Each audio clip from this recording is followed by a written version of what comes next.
we've been talking a fair amount in the past number of weeks of teachings and instructions, encouragement related to right effort, looking at wholesome mind states versus unwholesome mind states, and how to encourage the skillful ones, the wholesome ones, the kusala mind states, and how to let go and abandon the unwholesome ones, turn away from them. And I thought I'd just continue just a few thoughts along those lines, because I've been, every now and then I pick up a theme or a book for my own contemplation, and the theme of the Paramis has been part of my investigations, internal reflections, and some reading recently. And how important they are. The Buddha has lots of lists of different kinds of teachings, and there's a number of different kinds of categories of wholesome mind states that we want to develop and unwholesome mind states that we want to abandon. And this is one of them. And often can be in reference to the unwholesome category of mind states that's referred to as the ogas, or the floods, which are the same actually as the asavas, except as I think maybe Ajahn Karuṇadhammo or Lumpur Pasano, I'm not sure which, I've heard say, maybe both, that the ogas, the floods, are sort of the same as the asavas, but on steroids. So that they're very strong manifestations of those outflows, the asavas, the outflows of the outflow of sensuality, kamasava, or kamoga, when it becomes the flood, of becoming, bhava, of later addition, the kind of the atti, the views and opinions, ditthi, views and opinions, and then the outflow or ogha, flood of ignorance, avijja. So this is one category of these unwholesome mind states, things that keep us caught in samsara and swept away by the floods of these mental tendencies. And that the parami are ways to cross the floods. Parami, usually translated as perfection, category of characteristics that we're encouraged to develop in the lore, the Buddhist lore. These were the 10 perfections that the Bodhisattva, the Buddha to be, had to develop significant skill, perfect those skills of these 10 qualities in order to serve the foundation for his awakening, his self-enlightenment.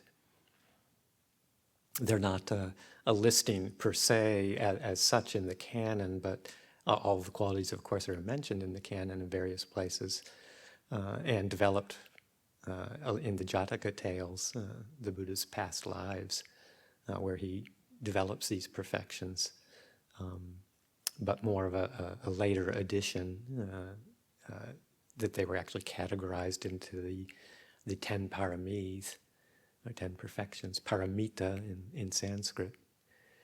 And the Theravada school has its own set, and some of the other Buddhist schools have a slightly different set of perfections. But anyway, they're very useful, and I find that just being able to review them as a reflection and kind of ask myself, where am I? Have I developed this particular quality to any extent, or to a mild extent, or how far? And where have I? Where can I improve? Where can I put more attention on these? Just going through them one by one and saying, okay, well, how is this quality manifesting? Where do I need to put more attention in order to cross over those floods?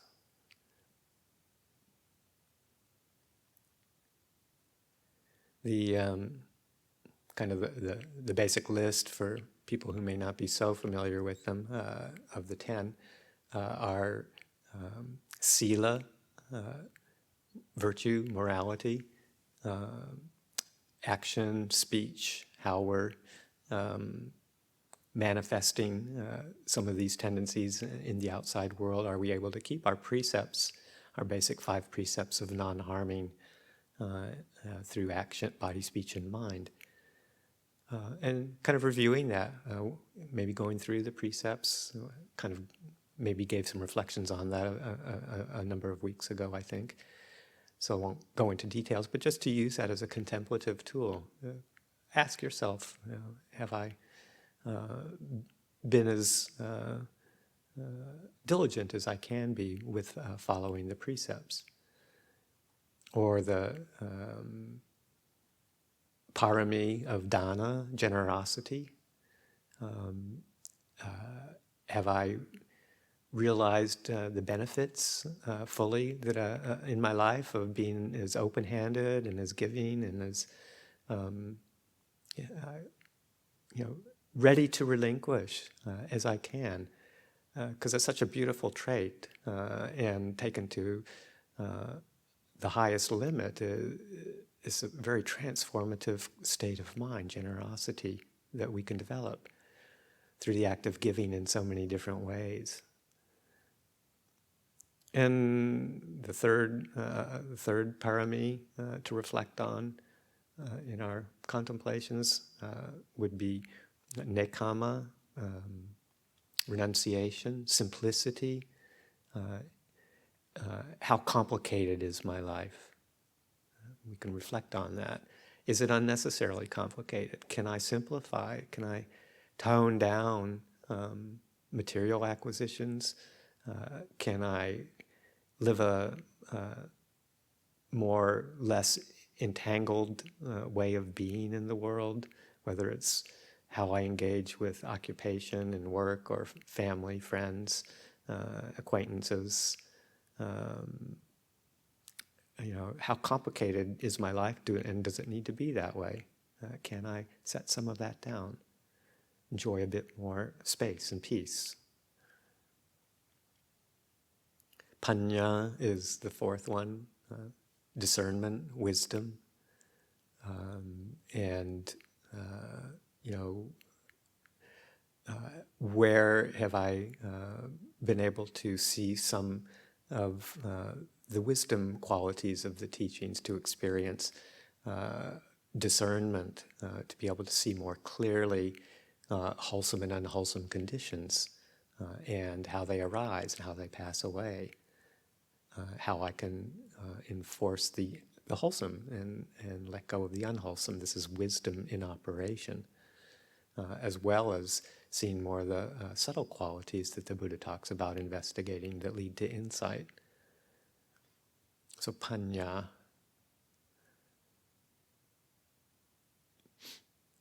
Virya comes from that energy to inform our practice, effort that results from having energy to increase those wholesome mind states. Khanti, patience, that very spacious, open, in my mind is the antidote actually to aversion, maybe more so than metta, which is often presented as the antidote to aversion. That this wide open capacity, khanti, as Ajahn Sumedho defines it, it's peaceful coexistence with the unpleasant. Just to be able to abide with things that aren't wonderful. Peacefully. So Khanti Parami, Satya Parami, the truthfulness, and Adhitthana Parami, determination or resolution, resolve, not only in picking up practices to train our minds and to train our hearts, and maybe under some more austere circumstances, or relinquishing certain things for periods of time as a determination, as an adhitthana, but also the long-term resolve to just start to move our lives towards a commitment to Dhamma, full on, with that kind of lifelong resolution, for as long as Ajahn Chah's adhitthana, for as long as I'm alive, for just this lifetime, I will devote myself completely to trying to realize Dhamma. Many, many lifetimes that we've had many more to come if we don't complete our work this time. So taking this very special opportunity to make this determination, make this resolve to use this life in the best way possible, with Dhamma at the center. Adhitthana Parami, Metta Parami, development of kindness, wide open, broad, boundless kindness and well-wishing, well-regard for other beings.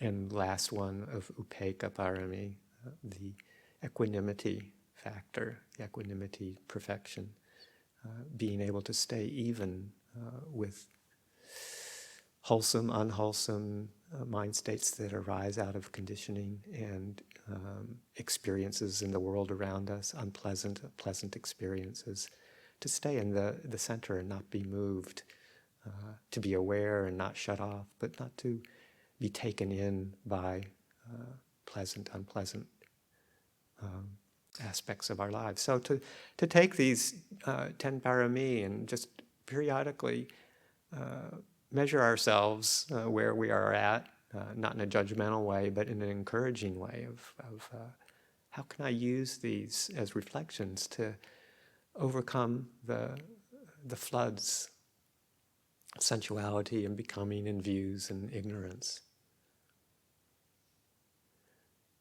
The famous quote that we hear a lot from Ajahn Sumedho's message, rare written message from Ajahn Chah, once that begins with his addressing Ajahn Sumedho and says, whenever like and dislike, I'm paraphrasing this, whenever like and dislike arise, let these be your aids and partners in developing the parami. So Ajahn Chah referred directly to these difficult floods filled with hatred and desire and like, dislike, as being the impetus, our aids and partners. There are, in a sense, there are friends that point us towards the development of the parami. Two of them kind of have stood out for me in the past bit of time as I've kind of been reviewing them and reading some teachings about them. Of course, they're all important reflections, but two that have caught my attention in the past bit of time are satya, truthfulness, and panya, wisdom, discernment. And the satya parami of truthfulness can be really contemplated and experienced and developed on different levels. The most obvious one being the actual truthfulness of speech, how important that is in our practice, to the point where the Buddha, talks about that being central in his admonishment to his son Rahula, that not to ever tell a lie, tell a conscious, deliberate lie, even for the sake of a joke, that it's that important that not just even kidding around should you try and deceive somebody. And how it's so easy to fall into shades of mild deceit, even with what could be called compassionate motivation to reveal or to keep harsh news from somebody, or something that might be difficult for them to understand, much less for self-gain. So very, very important reflection that the Buddha says, not even for the sake of a joke should we tell a deliberate conscious lie. And deception is just so, if we can consciously and deliberately try and deceive somebody, particularly out of some wish for gain, then I think it's been said that pretty much means we can pretty much do anything that's harmful. So that's a very, very important aspect of our practice. But on another level too, looking at the need to support truthfulness in our whole perceptual realm, and how we're often fooled into the whole realm of believing stories, believing phenomena, believing perceptions that happen to us, when they may be quite distorted.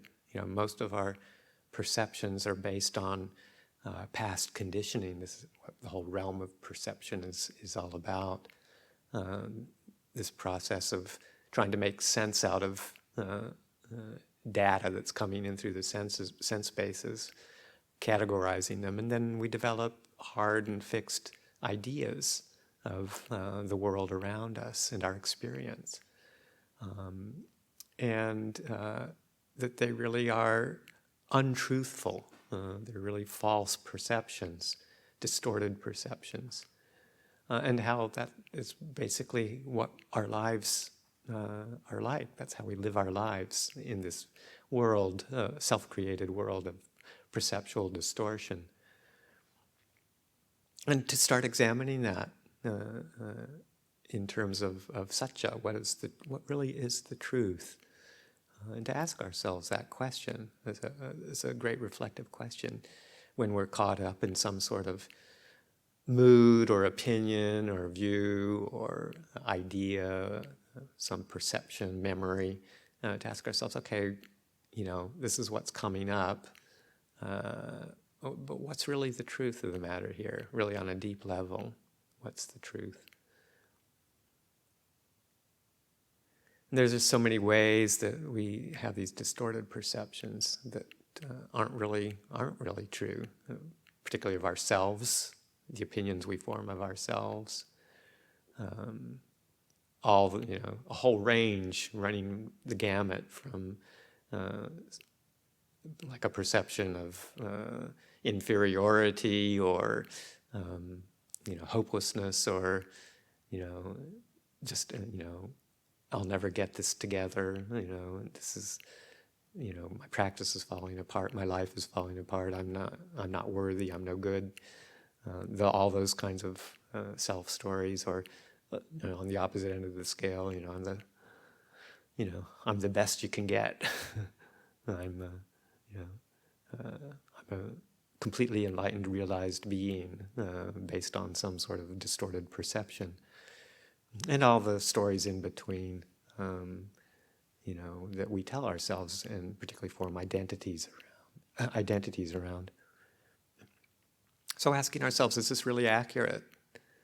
Or are these just emotional manifestations bubbling up in the form of words and concepts and perceptions, or perceptions just in the same vein of other people?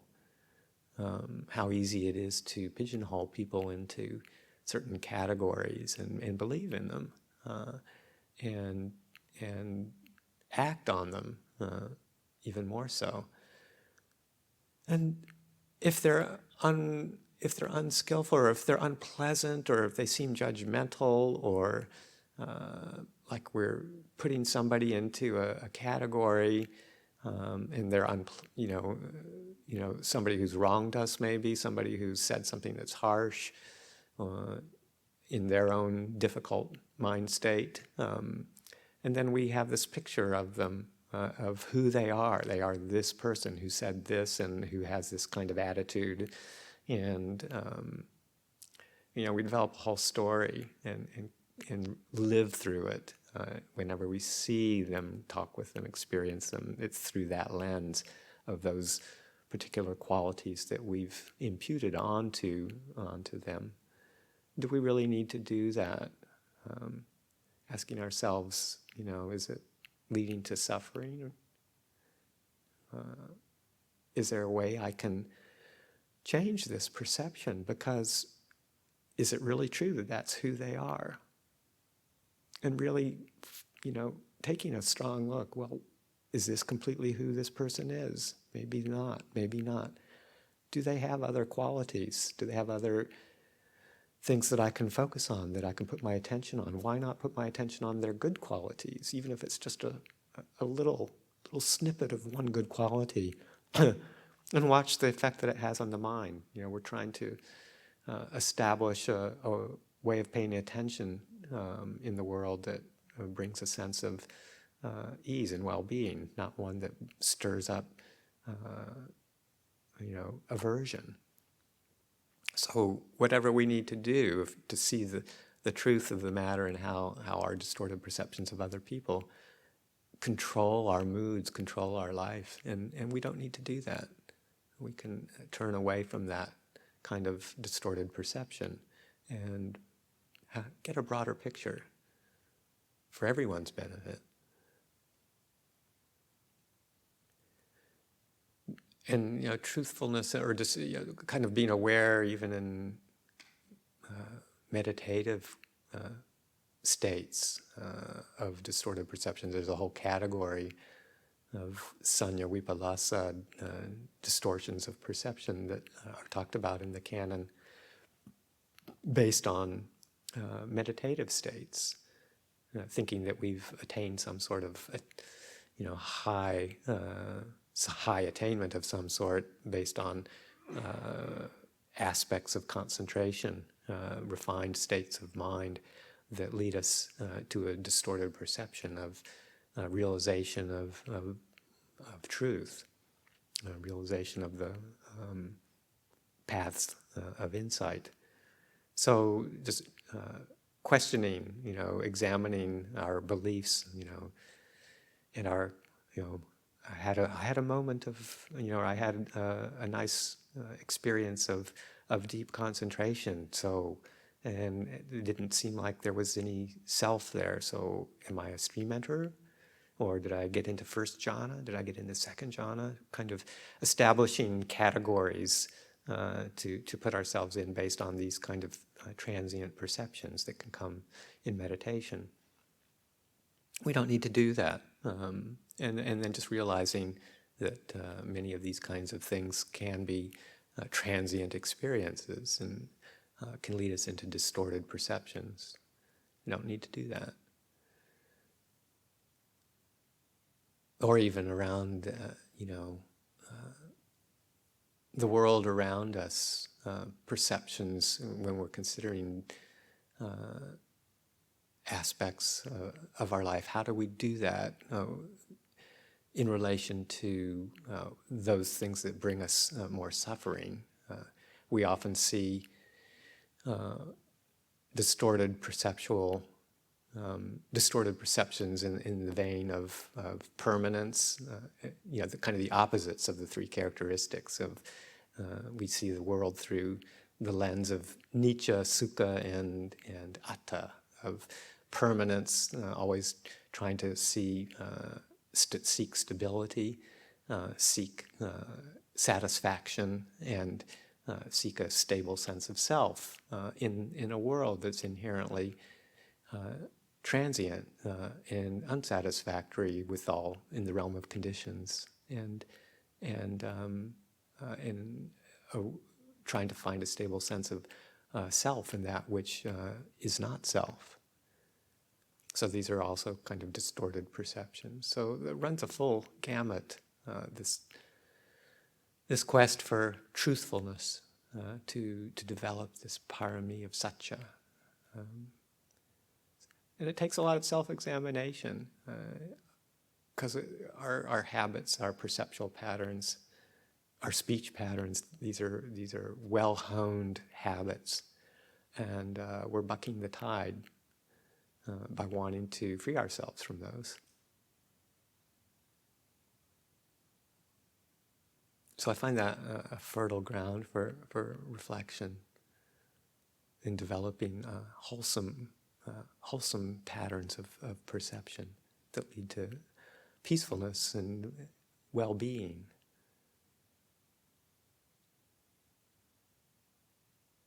Similarly with panya, wisdom, that perfection, a couple of different layers of that as well. The discernment on one level, just the discernment itself of being able to see what's wholesome and what's unwholesome, what leads to suffering and what leads to relinquishment or release from suffering.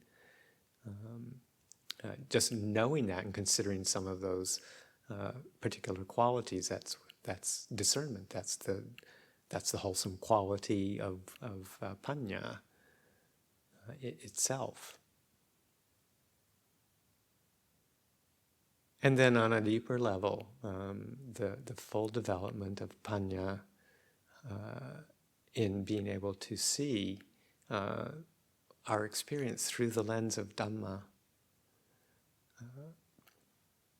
through direct knowing too, through direct experience, not just the conceptual, intellectual side of learning about, considering and learning about panya, wisdom,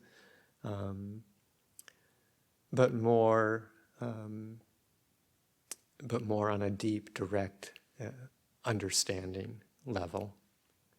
It's easy to, sometimes you hear, when people first hear, say, the teaching on anicca, impermanence, transience, it's like the initial hit is, well, of course, everybody knows that, there isn't anything that stays the same. What's new about that?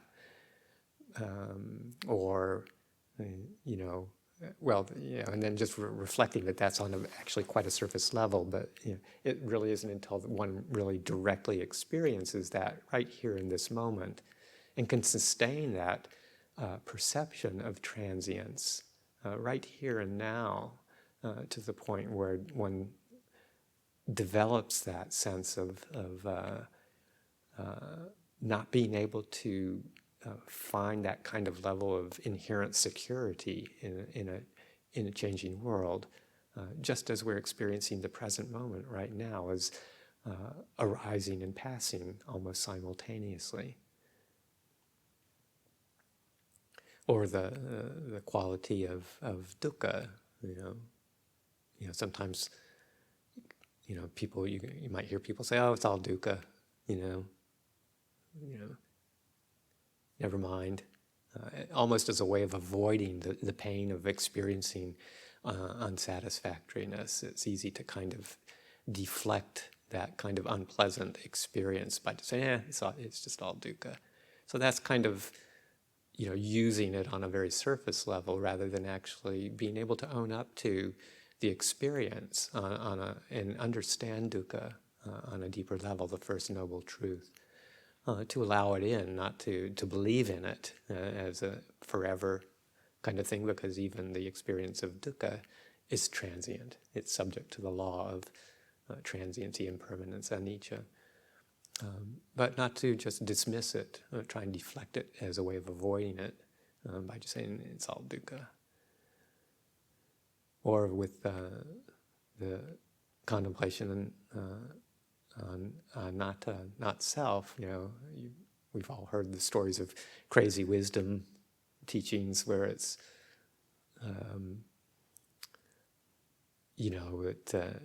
it's an excuse to do anything you want to, because there's no self here who's going to receive the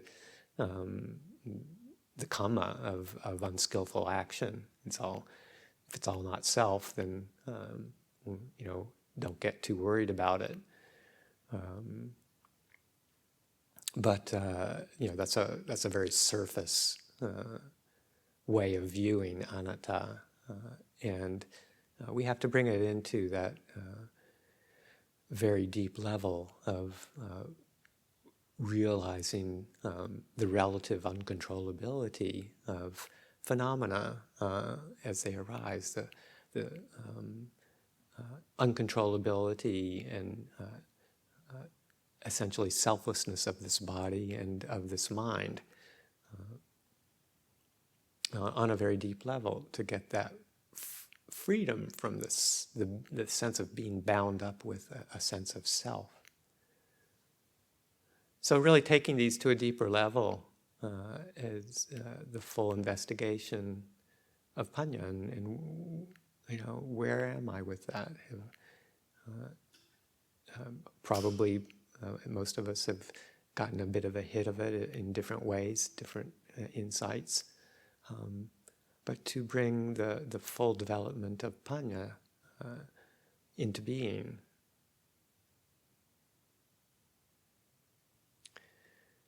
So these are just these are some reflections on how to use the teachings, say on the Paramis, as a way of a contemplative strategy, and to just see where it is that we want to put more attention on, and see what the results are when we do that.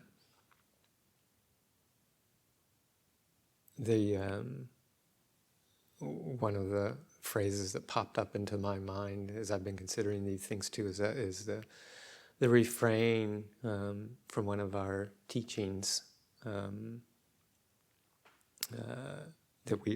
one of the chants that we do, one of the reflected chants on the three characteristics, recollecting that all conditions are impermanent, all conditions are unsatisfactory, everything is not self. And then when with wisdom this is seen, one becomes weary of all dukkha. So when with wisdom, when with deep wisdom, when panya, this is seen, then where does it take us? It takes us to this experience of nibbita. One becomes weary, world weary, of just falling into the same habit patterns that result in dukkha and a sense of, clinging to a sense of self. One becomes weary of that when one sees it clearly with wisdom, and then the result is this disenchantment. This just doesn't work anymore. And there's this relinquishment, this letting go that can result from the disenchantment or the weariness of constantly turning to the world for looking for sources of stability and constant happiness. And then that disenchantment allows us to turn our attention towards the unconditioned, that which isn't dependent on all of the world around us for ultimate satisfaction. And it gives us this opportunity, this impetus to turn away from that and to allow the unconditioned to become manifest in our experience. That's kind of the second half of Ajahn Lungporcha's comment to Ajahn Sumedho after he mentions the likes and dislikes being aids and partners for development of Parami. Then he also goes further to talk about the verse, similar to the verse in the suttas about crossing the floods, how to cross the floods. And by neither pushing forward, and I think the way Ajahn Chah described it was the Buddha Dhamma is not to be found in moving forward, moving backwards, or standing still. This is your place of non-abiding.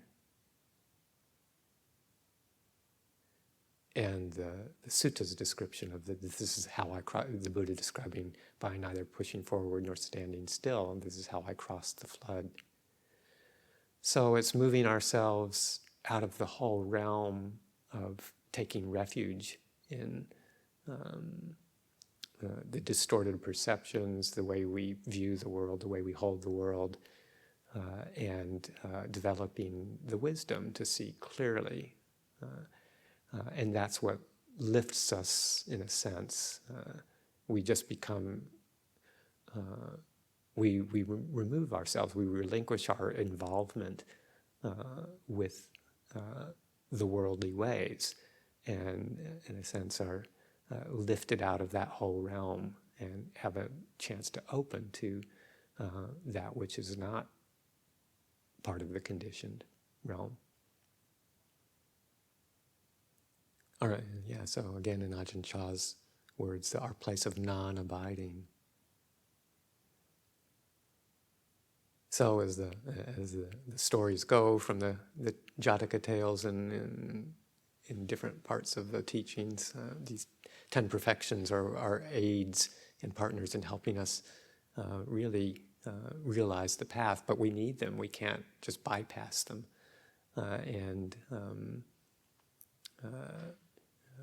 Just go straight to nibbana through a meditative state. We have to really develop the wholesome qualities and really just keep turning our attention to them, because in and of themselves they are a great relief from the habits and perceptions, and the way we live our lives, and in and of themselves are a great source of comfort, security.